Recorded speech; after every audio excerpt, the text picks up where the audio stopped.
Bonjour et bienvenue dans la chaîne YouTube de Grossesse d'entrepreneuse. Je suis Solène Pinier, l'hôte du podcast éponyme. Avant toute chose, si le sujet de la grossesse en tant qu'entrepreneuse vous concerne parce que vous êtes en projet bébé ou même déjà enceinte, n'hésitez pas à vous abonner à cette chaîne, à activer les notifications aussi, comme ça vous serez tenu au courant dès que les prochaines vidéos seront publiées.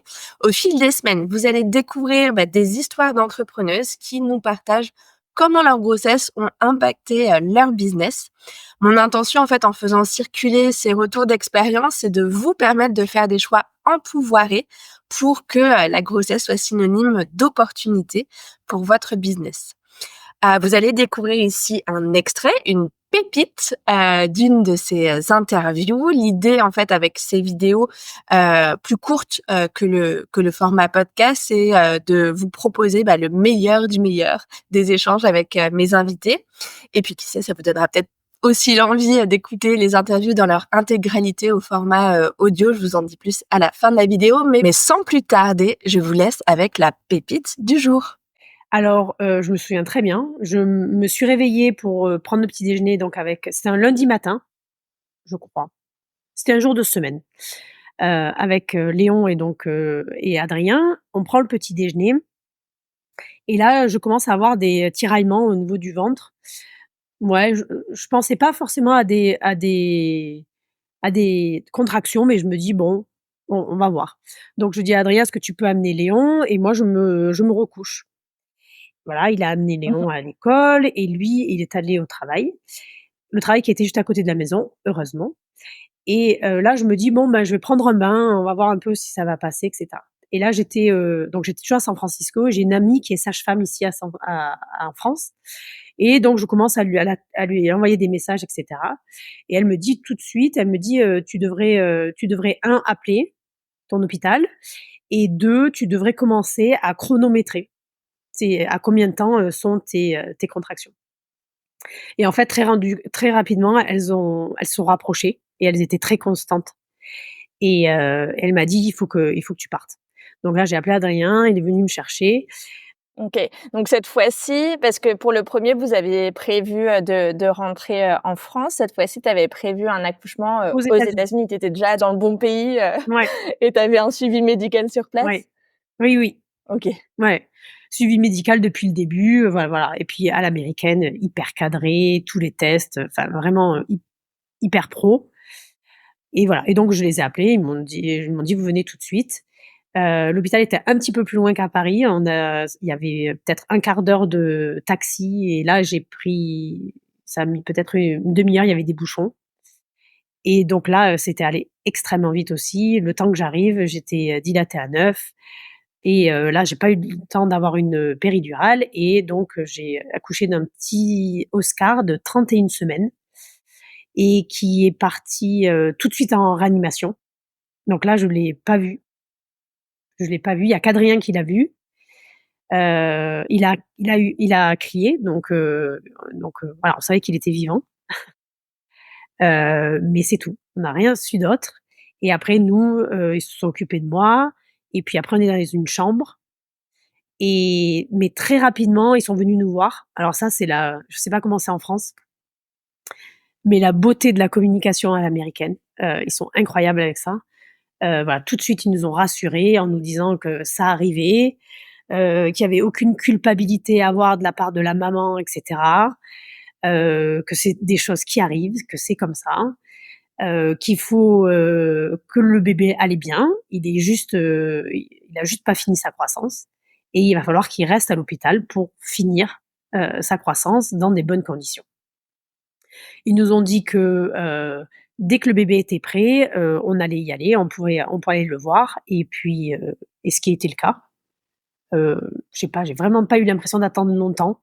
Et donc on a pu monter dans la chambre le NICU aux États-Unis, donc qui est le soin Mmh. intensif des enfants, j'imagine, en France, où vous avez toutes ces petites couveuses qui sont fermées ou ouvertes selon le stade d'évolution de l'enfant.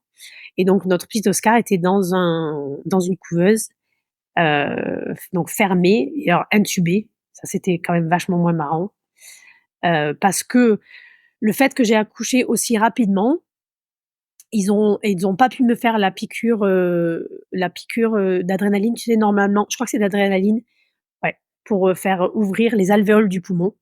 Donc il n'a Pour ouvrir les poumons, en tout voilà, cas. Mmh. il n'a pas eu ouais, malheureusement, il n'a pas eu ça. Donc au bout d'une heure, on a pu, j 1 heure, je pense, le temps qu'il l'installe dans la couveuse, qu'il l'intube et cetera, parce qu'il y avait ce problème de poumon. Et donc là, le médecin, nous a accueillis et nous a dit: «Voilà, votre enfant va bien». Encore très déculpabilisant pour la maman, vraiment, heu, bah, voilà, il y a ça arrive très souvent, c'est pas, vous qui avez un problème. On va analyser le placenta, mais dans les 80 des cas, on trouve pas vraiment, la raison. Ça arrive. Donc votre bébé va bien aller, il va être en bonne santé, il faut juste qu'il finisse sa croissance et donc jusqu'au terme, grosso modo, il va rester en NICU et on va s'occuper de lui. Heu, Aux États-Unis, je sais pas comment ça se passe en France, on a la possibilité d'aller voir le bébé 24 heures sur 24. Donc il y a pas d'heure, c'est quand on veut. Dès qu'on a envie de bébé, on d'aller voir son enfant, on peut y aller, donc ça, c'était génial. Et puis les infirmières et tout le staff était incroyable, d'une gentillesse et d'une présence, enfin, ouais, enfin, vraiment incroyable. C'était un bonheur d'avoir ces gens-là.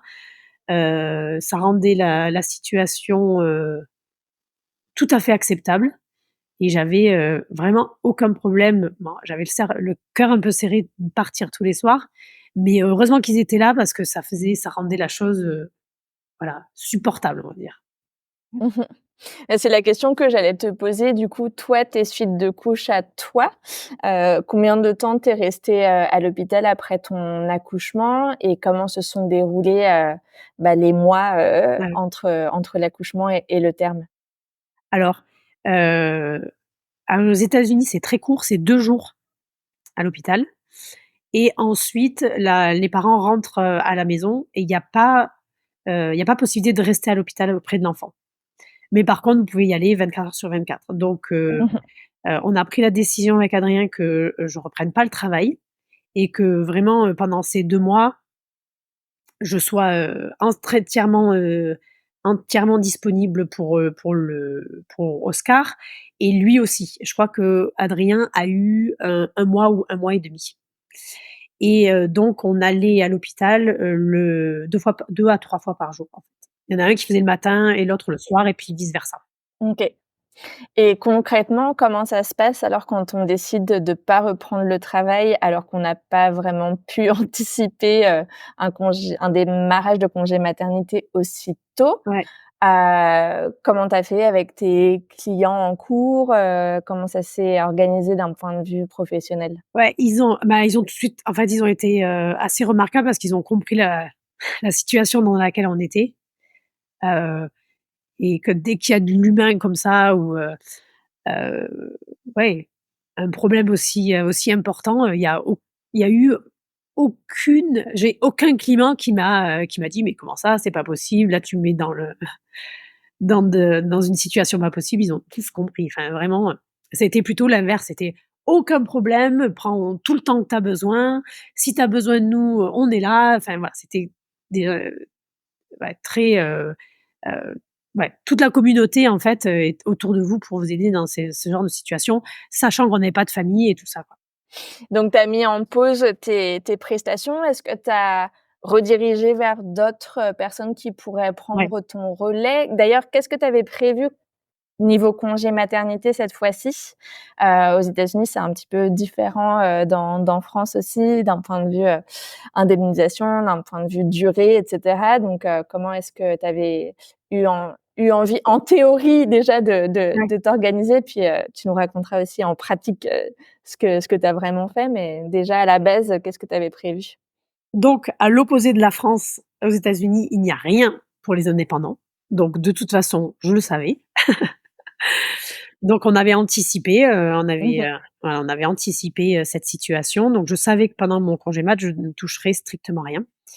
Et c'est là où, de nouveau, mon mari avait pris un autre poste qui nous permettait de vivre pendant ces périodes-là, sans que moi sachant que moi je ferais rentrer, 0 argent, pendant cette période. Voilà, donc on avait anticipé ça, Mmh. et tant mieux parce qu'en plus ça a été plus long que prévu avec la prématurité. Donc voilà, et après l'autre truc, c'est que comme j'étais indépendante maintenant depuis plus de 5-6 ans, j'avais tout un réseau d'autres planeurs stratégiques avec qui j'avais travaillé et cetera, et eux aussi m'ont aidée puisque je leur ai dit: «Bon, ben, voilà, je suis dans cette situation, je peux pas finir ce projet, est-ce que tu peux le prendre?» Et puis c'est d'autres planeurs stratégiques qui ont pris le travail, et donc en fait, ça c'est très bien, ouais, il y a toute Mmh. cette communauté, en fait, qui est génial dans le freelancing. Je sais pas comment c'est en France, mais en fait, plus, ça fait d'années qu'on travaille, plus on connaît de monde, et donc en fait, il y a cette toile d'araignée, de freelance, et donc quand on se donne des coups de main.